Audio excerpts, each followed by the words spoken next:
Is a disciplined, strict routine the only real path to achieving your dream life? Or does that constant pressure just burn you out, while true success comes from knowing when to stop and heal? Today, we're chilling in our kitchen, diving deep into the ultimate debate: self-discipline versus self-care. Which one really builds your future? Let's find out. Welcome to Versus Mode on English Channel. We compare daily life to make English simple and fun. Real life meets real learning. Compare, learn, speak. Let's dive in.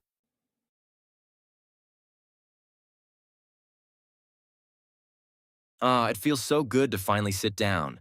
This kitchen is a sanctuary right now, Mia. Thanks for making this green tea. Of course. You looked like you really needed it.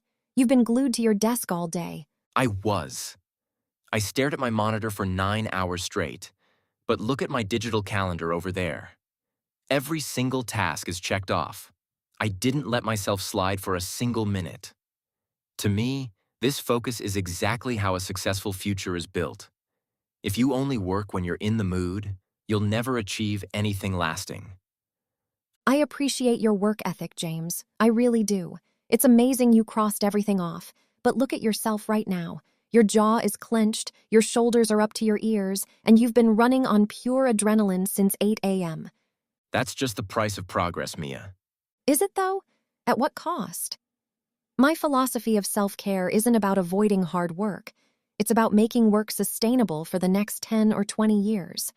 I took a real lunch break today, sat by the window, and disconnected for 30 minutes. If you constantly burn the candle at both ends, you will eventually face a massive physical and emotional crash. Key phrase: to burn the candle at both ends. It means to work excessively hard from early morning until late at night, often resulting in permanent exhaustion or illness. Usage: James tends to burn the candle at both ends when he has a big project deadline, leaving him completely exhausted by Friday. I see your point about sustainability, but crashing isn't a flaw in discipline. It just means you need to optimize your recovery, like sleep and nutrition. True growth happens at the edge of discomfort. Think about professional athletes. They don't stop training just because their muscles feel heavy or the weather is bad. Sure, but we aren't training for the Olympics, James. We are trying to live a balanced life. True, but for me, a rigid daily routine is the only thing that protects me from my own natural laziness. If I leave my schedule open to how I feel, I know I'll achieve half of what I'm truly capable of. Word of the day: rigid. It means stiff, fixed, and unyielding, not able to be changed or adapted easily. Usage: Mia thinks that James's daily schedule is too rigid because he refuses to change it even when unexpected events happen. But when a routine becomes too rigid, it transforms from a helpful tool into a personal prison. You start feeling guilty for taking a 20-minute break, or for simply listening to your body when it begs you to slow down. True self-care is a form of self-respect, James. Your worth isn't just calculated by your daily productivity.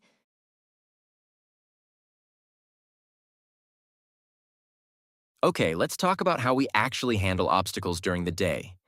Take that brutal 3 p.m. energy slump we both get. What did you do yesterday? Honestly, I reached a complete creative wall with my design project. My brain was totally fried. What about you? I felt a massive wave of fatigue too. My brain was screaming at me to close my spreadsheets, lie on the couch, and scroll on my phone. It would have been so easy to call that self-care. But you didn't, right? Exactly. My self-discipline took over. I told myself no, drank a glass of ice water, and broke through the fog. I ended up solving a critical software bug for my client before 5 p.m. That victory built my resilience. Discipline trains you to master your impulses. I understand that, but forcing a depleted mind to perform will inevitably take a toll on your overall mental clarity and the quality of your work. Yesterday at 3 p.m., instead of fighting the fatigue, I actively chose self-care. I walked away, did 10 minutes of deep breathing, and let my mind wander. Key phrase: to take a toll on. It means to cause damage, suffering, or wear and tear to something or someone over a period of time. Usage. Working long hours without a break will eventually take a toll on your physical health and creativity. And did that actually help? Or was it just an excuse to procrastinate? It absolutely helped. When I returned to my desk, my perspective was totally refreshed. I finished the design layout in half the time it would have taken if I had stayed stuck staring blankly at the screen.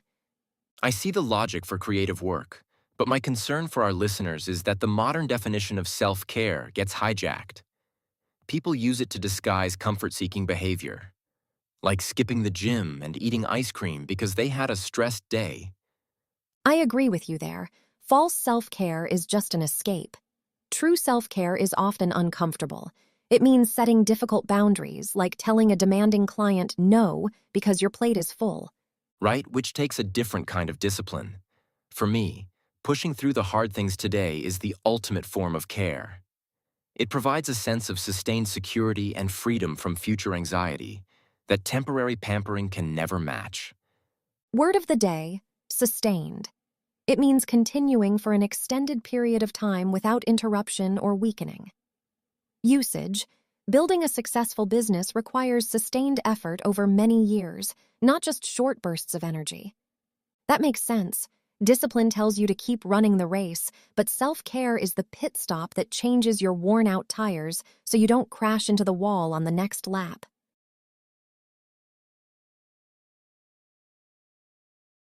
You know, sitting here talking this through, I'm starting to see how these two forces interact. We are essentially looking at two sides of a single coin. How so? Well, my self-discipline is focused on constructing the physical house of our future, making sure the foundation is solid and the structures are secure. And my focus on self-care ensures that we actually survive the construction process.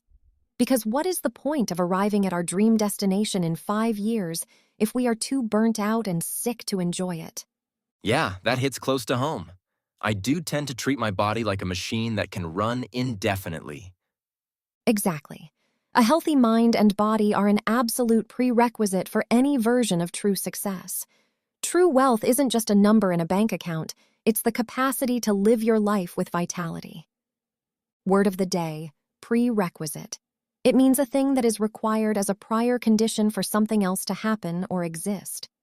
Usage. Adequate rest is not a luxury. It is a prerequisite for high-level intellectual performance. You're completely right. So instead of choosing one over the other, the real secret is merging them into a single strategy. Disciplined self-care. Disciplined self-care? I like the sound of that. What does it look like in real life? It means I need to use my scheduling discipline to actively protect my rest. If I don't intentionally block out time in my calendar for us to have dinner, go for walks, or just sit here and talk, my default settings will automatically fill those empty spaces with more work. We have to strike a balance between professional drive and personal recovery. Key phrase, to strike a balance. It means to find a compromise or a middle ground between two opposing ideas, choices, or forces. Usage.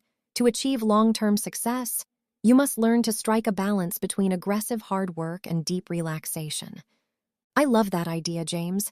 Use your incredible organizational powers to defend our peace. And on my end, I can use my self-care mindset to ensure that when we are working during those disciplined hours, we are doing it with high energy and focus, rather than heavy resentment. It's a deal.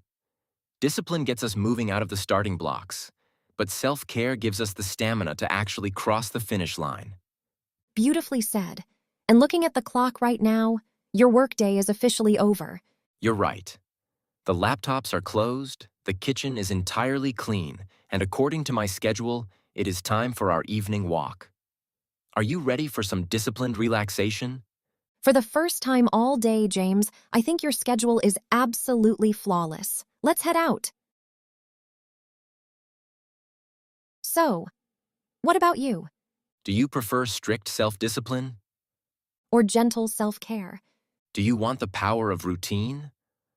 Or the peace of listening to your body?